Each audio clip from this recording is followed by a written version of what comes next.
I want to.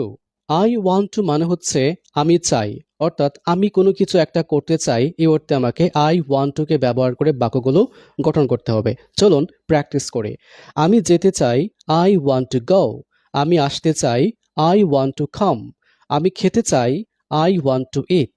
আমি করতে চাই, আই ওয়ান্ট টু ডু। আমি রান্না করতে চাই, আই ওয়ান্ট টু কুক। আমি সাহায্য করতে চাই, আই ওয়ান্ট টু হেল্প। আমি বসতে চাই, I want to sit. আমি পড়তে চাই, I want to read.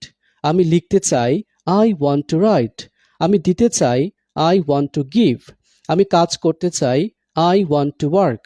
আমি জানতে চাই, I want to know. আমি নিতে চাই, I want to take. আমি ঘুমাতে চাই, I want to sleep.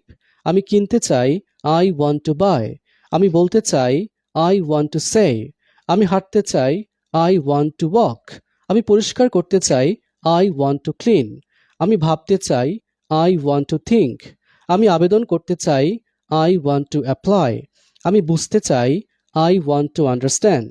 আমি দেখা করতে চাই, আই ওয়ান্ট টু মিট। আমি বাতিল করতে চাই, আই ওয়ান্ট টু ক্যান্সেল।